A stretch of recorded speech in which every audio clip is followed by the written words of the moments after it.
Hey guys, so I was thinking, I do that sometimes.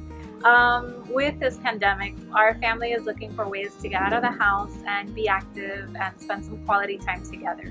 And so we own 3 kayaks, which is great, especially living here in South Florida in Miami and being so close to the Florida Keys. So we hoisted them on the back of our pickup truck and we took a drive down south to the Keys. Anyways, it was great. The first week that we went out, we weren't sure if we were going to find some place that we could launch, but we said, well, it's surrounded by water, so I'm sure we'll find something. And that brought us to a place called Rowell's Waterfront Park. And it seems to belong to the county or the state, and it was open, which was great. So we just took a drive in, we parked. It was a little bit of a hike from where the car is parked to bring the kayaks down, but not terribly bad. And then if you go off to the far left of that park, you have like a little beach area that you can access, and it was really simple. You're gonna see that in the center there's like sort of a lagoon area that they do some swimming at, and on the far right area it looks like, I think, that you can dock. But anyways, we spent a wonderful day. We launched our kayaks from there and we started to row, and it brought us out in front of the Big Chill, which was awesome. That's owned by Jimmy Johnson, and they had a fantastic band playing.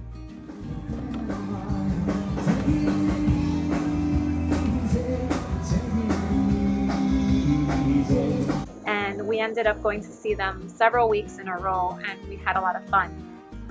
The following week when we went, it happened to be 4th of July weekend. And with the pandemic and everything that's going on, the Keys decided to close down some of the, I guess, their county parks and things like that. So we ended up heading to the Caribbean Club, which is a famous place. It came out in the movie Key Largo. And adjacent to that is Florida Bay Outfitters. And there's a wonderful souvenir shop, and they can get you set up with a stand-up paddle and your kayaks if you'd like. And they've got a gorgeous little beach right there that you can just launch out of. And you step inside and you're going to see all kinds of souvenirs, water shirts, and there's a room inside that has the most gorgeous, like, handcrafted kayaks.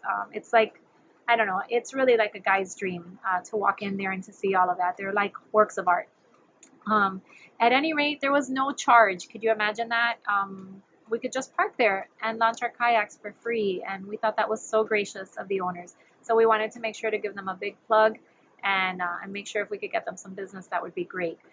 So anyways, back out to the Big Chill we went, and we, just sort of stayed there. And this time they recognized us, and they were really happy. They're like, hey, our kayak friends are back. And we were in the safety of the bay, watching everybody at the restaurant, having a good time and listening to the jams and having a couple of sandwiches and some drinks in our kayaks. And that was spectacular. But it gets better.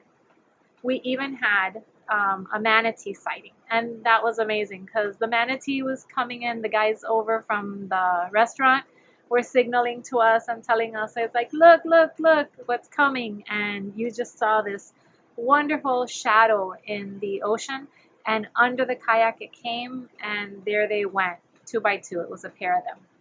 So by this time now we're at week 4, and we're heading back to the Florida Keys again, but this time we want to catch some fish. So we took our fishing rods, our bait, our snacks, and everything, and we decided this time to go through the old road. There are 2 roads in and out of the Keys, and so the old road is the one that we went through. And the reference we went to was CS 905-A, mile 4. And what I liked about this particular spot was that there was a parking space, so you didn't have to just park on the shoulder and then bring your things down. You could park, get out of the way, and safely get your things into the water.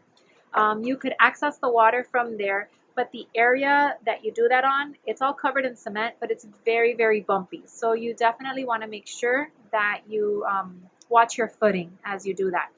You can easily put them in the water, and the water is like knee deep or so it's super easy.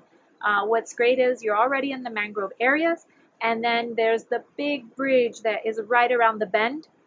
You might catch a little bit of a current there. You're going to see lots of people fishing, and on the other side of that bridge you've got more mangroves, and you've got the place to yourself. So it's like an amazing paradise, and it was great.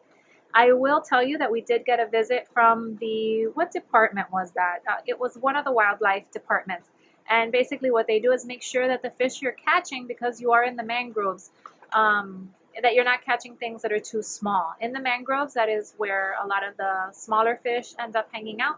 So you want to make sure that you haven't caught anything that's too small, because you will get fined for that.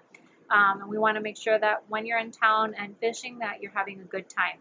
So anyways, thank you so much for watching our story, for checking us out, and we'll catch you on your adventures. Tag us, let us know what you think. All right, guys, take care.